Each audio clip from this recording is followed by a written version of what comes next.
ছেড়ে দিয়ে দেখলে ভালো হতো না।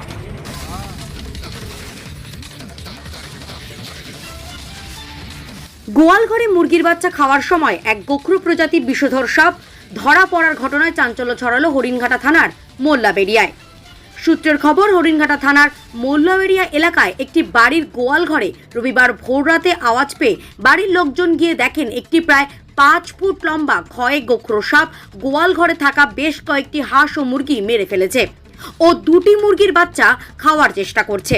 আর এরপরই বাড়ির সদস্যদের চিৎকারে পাড়া প্রতিবেশীরা ছুটে এলে স্থানীয় এক যুবক সাহস করে ওই সাপটিকে ধরে ফেলে। পরে সাপটিকে একটি জারের মধ্যে বন্দি করে বন দপ্তরে খবর দেয়। এমন এক ঘটনার জেরে স্বাভাবিকভাবেই চাঞ্চল্য ছড়ায় এলাকায়। স্থানীয় মানুষের অনুমান, বৃষ্টির কারণে চারিধারে জল জমে যাওয়ার কারণেই সাপেরা বসতি এলাকায় চলে আসছে। পরে খবর পেয়ে ঘটনাস্থলে এসে সাপটিকে উদ্ধার করে নিয়ে গিয়ে জঙ্গলে ছেড়ে দিয়েছে বন দপ্তরের কর্মীরা।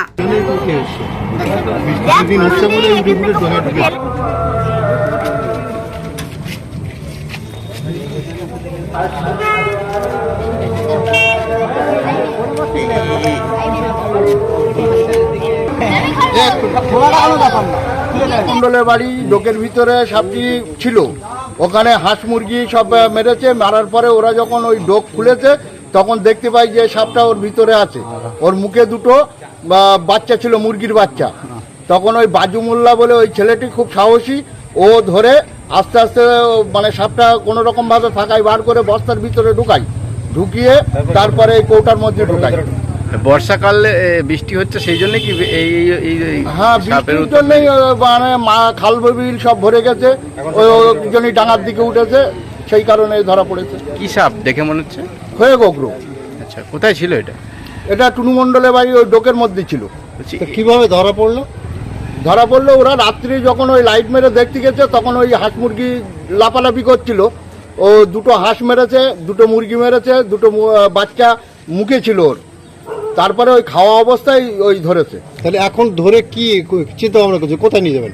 বন দপ্তরে, যেখানে মানে সাপটা সুরক্ষা থাকে সেখানেই পাঠানো হবে। কত বড় হতে পারে সাপটা? তা 5 ফুট লম্বা আছে। এরকম বিষাক্ত সাপ কি এলাকায় আছে? অনেক আছে, ধরা তো যায় না, হয়তো বন বাজারের ভিতরে যেখানে খুশি সেখানে থাকে। এখন কি স্থানীয় থানা খবর দিয়েছেন আপনার? খবর দেওয়া হয়নি। দেবেন? খবর দেওয়া হবে। কি নাম আপনার? আমার নাম কামাল উদ্দিন মন্ডল।